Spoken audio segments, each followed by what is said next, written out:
पहले ये बात सामने आई थी कि गुलबर्ग में एक धमाका सुना गया है, धमाके की इत्तला है, जिसके बाद कानून नाफिज करने वाले इदारे उस जानिब दौड़े थे और कोशिश की जा रही थी कि तयन किया जाए किस जगह पर यह धमाका हुआ है। लेकिन अब वजीर कानून पंजाब की जानिब से तरदीद कर दी गई है। वो ये कहते हैं कि गुलबर्ग धमाके की कोई इत्तला मौसूल नहीं हुई है।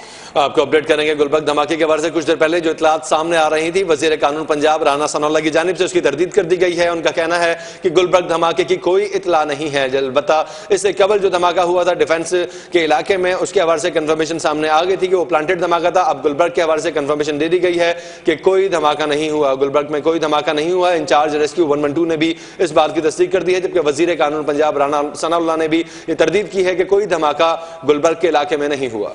लाहौर से खबर आ रही है, इससे पहले ये बात सामने आई थी कि गुलबर्ग में किसी गैर मुल्की रेस्टोरेंट पर धमाके की इत्तला है, धमाका सुना गया है। लेकिन अब वजीर कानून पंजाब की जानिब से इस धमाके की तरदीद कर दी गई है और वो ये कहते हैं कि गुलबर्ग धमाके की कोई इत्तला मौसूल नहीं हुई है। इसके अलावा इंचार्ज रेस्क्यू 1112 की जानिब से भी इस धमाके की तरदीद कर दी गई है और उनका भी यही कहना है कि गुलबर्ग में कोई धमाका नहीं हुआ।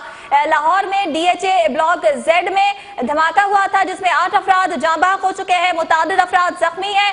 और जब कानून नाफिज करने वाले इदारे उस धमाके की तहकीकात कर रहे थे तो उसी असना में ये खबर सामने आई कि लाहौर में गुलबर्ग के इलाके में धमाका सुना गया है और फौरी तौर पर कानून नाफिज करने वाले इदारे उस जगह का तयन करने की कोशिश कर रहे थे, वहां पर पहुंचने की कोशिश कर रहे थे।